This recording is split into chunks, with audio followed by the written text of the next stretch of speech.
All right, welcome to Faith and Whatever, where we talk about faith and anything else we feel like is interesting to us. But not whatever. Well, they're so varied. Let's see the things we've talked about. We've talked about sex, we've talked about food, we've talked about video games, talked about Three movies. most important things. I'm not going to repeat that, but yeah, I can see that. Well, today we're talking about Christianity, our forte and our somewhat area of expertise. And I came across this interesting article on medium.com, which is not a Christian website. It's a website, it's an aggregate for different views and stories and blogs. And so when I saw this headline, let's stop pretending Christianity is actually relevant. Okay, question mark. Coming from this just non-Christian site, I was just like, wow, this is going to be interesting, you know? It's going to be bashing. Yeah, for sure. That's totally what I thought. And that's not really what it is. This article was written by Benjamin Sledge, and He really knows how to hold a Bible. he's a blogger. Are you assuming that's him? I mean, I don't know. It's probably not him. Yeah, You're right. it's probably anyways, I have no idea. So he's got this this article, and it's talking about the danger of Christianity remaining relevant at all times. And what he says is that most Christians are lamenting the post-Christian world. And if you don't know what that means, that's it's basically the American society moving away from the Christianity of the 50s and 60s, where everyone claimed to be a Christian, where you could have Christian art and Christian forms of communication in government buildings and in public high schools, where most people you knew went to church, where sports didn't happen on Sunday mornings because of church, to more of a society comes first, Christianity comes second, kind of, not afraid to admit that you're an atheist world. Well, this is really the complete death of postmillennialism. Do you know about this? So, a lot of this has to do with various Christian people and groups and the perspectives on the Book of Revelation and the end of the world. And for the longest time, up until a few decades ago, for the longest time, postmillennialism was one of the most pervasive ideas concerning these things, and it was the belief that that the millennium that's talked about in Revelation is actually the days of the church, and that the millennium will be a time of the church growing across the globe and kind of pervading the globe, and in a sense almost conquering the globe, but without warfare, but just popularity and spreading everywhere. And that was very much linked to that belief was bolstered by the way history was unfolding, which is things were becoming increasingly better. That health was getting better, people were living longer, wars were becoming less frequent. I mean, I know we go to war, and I know war is awful, but look at wars of previous centuries and the death tolls that would happen in just one day. Pretty terrible. Yeah. And that was decreasing overall. There's this trend of decreasing pain and increasing joy and pleasure. And that really bolstered postmillennialism, that the reach of the church was bringing God's joy, Jesus' love to the globe. Now, what was the big bullet in the head to postmillennialism? First, it was World War I, which was the sudden step back in the growth of the global world. And then it staggered, and people were like, okay, you know what? We learned our lessons. That was a bad hurdle we had to get over, but things are going to be okay now. And World War II happened. Right. And that's when postmillennialism pretty much hit the coffin, and it started to get replaced with premillennialism, which you can go learn about what premillennialism is all about. I'm neither a postmillennialist nor a premillennialist. Why do you have to pick sides? What's what I was asked? Just be pro-millennial. You're just for it, right? Yeah. I'm all of them. I don't know. But anyway, all of that is, that's where this sort of interest in the church pervading culture, pervading politics, becoming this permeating, the permeating gospel, taking everything over, conquering things. Yeah. Being the norm. It definitely came out of that worldview that Christians en masse held for a long time. Yeah. Now that's, I think, thankfully depreciating. Yeah. And now it's time to sort of reevaluate, what is Christianity supposed to be? Yeah. Are we supposed to be the culture of the world? I'm not so sure, and I think this article does a good job of exploring he that. says that he sees most people. And Benjamin, sorry if we totally mess up your summary and synopsis here, but he would go on to say that most people he sees are lamenting that. Most Christians that he sees are lamenting that. They don't want to lose control. Right. Right. And he says that it should be celebrated. Definitely, a lot of legal a lot of legal outcomes with like homosexuality in marriage, with what to do about things like the Ten Commandments in a courthouse. A lot of these things over the past 15 years, you might say, have or even like laws concerning abortion, right? Gambling. These have been signs to Christianity that America particularly is no longer interested in being governed by Christian morality. I wouldn't even call it Christian morality. I'd call it Puritan morality, which is a very specific, very narrow-minded version of Christianity. Right. But still, we would call that Christianity in America. Do you feel like that you're being in church leadership and growing up in a fairly, fairly conservative Christian, well, not growing up, but being surrounded by fairly conservative Christian sects and denominations, that you're in the minority? Conservative sects. Sorry, go ahead. I didn't say sex. I said sex. Do you feel like you're in the minority? Are these missionary sects? The denominational sects. Okay. Do you feel like you're in the minority of that you see no problem with the world kind of stepping away from? I definitely think so. I agree with the author here. So what is their fear? What is their...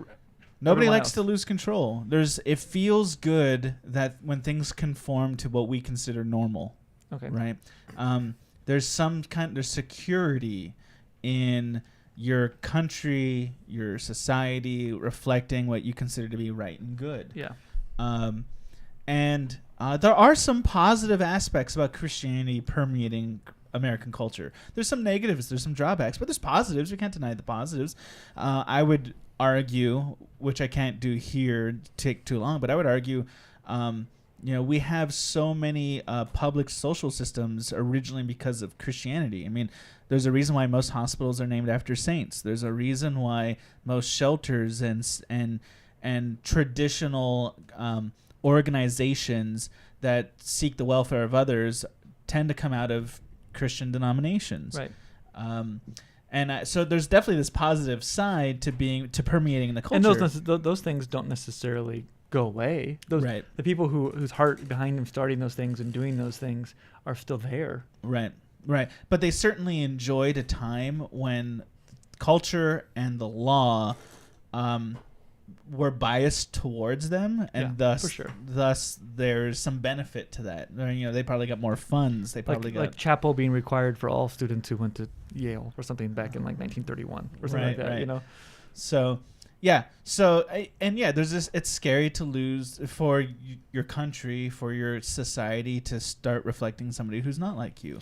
So if you're listening and you're watching this and you're saying, well, I am also. That sounds bad. I want Christianity to be the norm. This article and James and myself are feeling like that creates, I guess, for lack of a better term, a false sense of Christianity in some ways. It creates weak, shallow Christian faith because it's hard to determine what is Christianity and where the line between Christian and non-Christian or Christian in the world is. Right.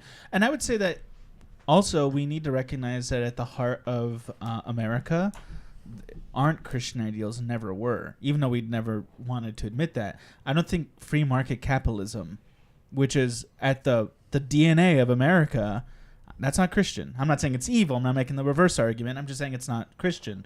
I don't think the American dream is Christian. The American dream is self-interest. It's building yourself up for yourself's sake. Again, I'm not saying that's sinful or evil, but I'm saying that's not Christian. Christian is about reversing your focus towards those around you, right? And towards God especially. Right. Just because it's not Christian doesn't mean it's evil or sinful, but you can't. These are the things in the lifeblood, the DNA of America, and they are not basically Christian things too. But that's the problem. That's the problem for Christianity when it permeates culture. Culture permeates it. And I think a lot of Americans confuse these American ideals as Christian ideals. They think the American dream is a Christian dream. Right. They think free market capitalism is somehow overlapping with the Christian church. I know many boomers who would agree with that. I mean, they would say that you're wrong and that America was founded on Christian ideals and we should uphold those things. Yeah. I would say that most not generation bashing, but I'm just saying that that was a common belief. Yeah. It's still held by many people. Yeah, even a lot of the founders that we claim to be Christian, or they themselves called themselves Christian, when you actually look at what their specific beliefs were, they don't really reflect what we would call Christianity. They're much more deistic. Yeah. And so that's just I think that's just a myth.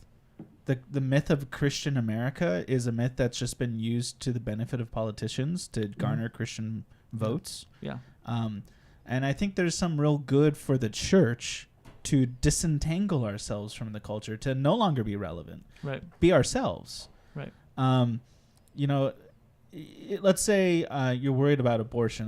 When I get into abortion discussions with people, I say you're going to be more effective if you, instead of trying to change the law about abortion, what you do is you offer a far better alternative to the possibility of abortion, right? That's how you're going to be effective. Offer an alternative. I think Christianity needs to be an alternative. It doesn't need to be relevant. It needs to be an alternative. That's valuable. Yeah. Right? That's funny that you say that, because I just said that this morning. I held a workshop after Sunday service for our church, and it was 3 reasons why Christians should do a media fast, at least once a year, to fast from mobile devices and media. And one of the things that I said is that there's a lot of negative biases and negative effects of spending too much time on media and being addicted to it. And but we All don't those talk about podcasts. Podcasts and YouTube channels, but we don't always talk about that. But those effects are being seen in our families and our generational gaps and our lack of being able to communicate. And I said, maybe I challenged my church, maybe the way churches become relevant is not by leveraging every media possible, but how maybe we should equip our communities and help our families learn how to recover from media addiction, or learn how to reclaim the conversations you used to have with your kids and your grandkids, and help them find a way to be a family and a community again without being on your phone all the time. Yeah, I think the author, which is a resistance to where we're going. Yeah. Well, by the way, what's the author's name again? Benjamin Sledge. That's right, Sledge. Yeah. No, it's not Sledge. You read that? Is it Sledge? Yeah. Oh, okay. I was thinking of some other article author I read recently. So Benjamin Sledge, I think he says it real nicely near the end of his article. He says that instead of being relevant, we should be practicing trying to be attractive. Okay. And the interesting thing, I think most people would agree with that, but now start really thinking through what that means. When the war to be relevant is attracting yourself to what other people want. Okay, yeah. But to be attractive is to define what you are and try to draw others to you. Right. It's the opposite of trying to be relevant, honestly. Right. And I think that is the better image of the church, is to be what we are, which honestly, I think the church is better than culture. I think a culture built on the way Jesus wanted people to interact with each other is the best version of culture. Yeah. And if we can actually achieve that and do that, even if it's half the time, that will make us attractive, because honestly, we will be a better alternative than what is relevant right now. Right. Yeah. I mean, a lot of churches, and even my own church, part of the vision statement has the word relevant in it, to be relevant, and it's almost like you're already a little bit behind if that is your goal, to be relevant to community. Maybe you should focus on being real, to be who God's called you to be, regardless if that way of being is relevant. I think what churches mean when they be relevant is just making sure that they're communicating in a way that people of this world or people of this generation can hear. Yeah. I think also the thing about relevance, the danger of it is it changes so often. Like, it's so amorphous. It's so there's no essential foundation to it anymore. What is relevant in American culture and Western culture is changing by the year. Yeah, faster than ever. Yeah, it changes so quickly, and thus, that's neither a war we can't as a church even begin to try to float in that, because it's going to change so different. Yeah, it even like the pop stars of the internet age fall away so quickly because they can't keep up with what's new and big, right? Yeah. They're getting eaten up by their own culture. Yeah. We need to be what we have been for thousands of years now, which was good enough up until now. Yeah. And use that as an alternative to this amorphous relevance, I think. And one of the things that Benjamin suggests, and I totally agree with, is that, you'll create deeper Christians with stronger faith if in some ways they have to kind of reject reject the ways of the world to become a Christian. He mentioned the stat that 70% of Americans say they identify as Christians. I just did some research on Bible reading, and the amount of Americans who say they read the Bible on a regular basis is 15%, and that includes 4 times a year or more. And the amount of Americans who say they read the Bible on a daily basis was like 7 or 8%. So you look at a stat like 70% of Americans claim that they're Christians, yet only 10% of that say they read the Bible on a daily basis. Yeah. So that is the kind of stats you'll get when Christian and culture are one of the same in some sense. Yes, Well, I'm a Christian, but if they're not even reading their Bible on a regular basis, what kind of Christian are they? And what kind of model, what kind of mission, what kind of kingdom worker are they if they're not deeply involved with the Father, you know? Yeah, well, you definitely see that in the Christian college setting. So I get a lot of 18, 19-year-olds in my courses. I'm introducing them to survey level study of the biblical text, and then I do some advanced classes as well for the college. And when students first enter into that curriculum, enter into that program, they always sheepishly say, like, they've actually never read the Bible before. 18, 19-year-old Christian from a Christian household doesn't really know the Bible at all. Heard the Bible a lot, heard people talking about the Bible a lot, but when it came down to actually reading it for oneself, very, very, very little reading has actually happened. Yeah. And I find that I'm lucky if 1 out of 20 students has had any serious time with the biblical text for oneself. Yeah. And these are kids who are going to Christian college, right? Yeah. Meaning that they probably came out of Christian families for the most part. Yeah. So that shows you that there's not a real engagement here. Yeah. I would imagine, and this is just a prediction, some futurist thinking, but I know that Christianity is thriving, usually thrives well in the countries that are persecuted. That Christians are persecuted, or that Christianity is not the norm. And so I would imagine we're going to see this drop. We're going to see Christianity. I heard a stat that like in 2025, the largest Christian countries are going to exist where Christianity is still not the norm and is a minority. China and India, for example, because they have so many people. And American and Western European countries, Christianity is not going to be the norm. So I think we're going to see this thing. We're going to see Christianity in America go down, but that's not necessarily anything to fear, because one, you can see from the stat, it doesn't really mean that there will be less Christians. Yeah. It just means that less people who aren't Christians will claim they're Christians, and hopefully it means that they understand this idea that they had to sacrifice the ways of the world to be a Christian, and they understand what it means, what discipleship means, what sacrificing for God means, what having a relationship with the Father means. Therefore, maybe in some sense, the trend does kind of reverse, where Christianity becomes more attractive again because it's resisting some of the negative changes that our culture is making, and people who are passionately following Christ are those who you see when you walk into church on Sunday mornings. Yeah, absolutely. So on that note, if you have any questions about that, we'd love to hear what you think. Check out this article too. Yeah, make sure you go to his actual, I saw it on Medium, but you can go to blog.heartsupport.com and you can check it out. As always, you can check out Faith and Whatever at faithandwhatever.com, subscribe on iTunes or YouTube, and check out our social media on Instagram and Facebook. See ya.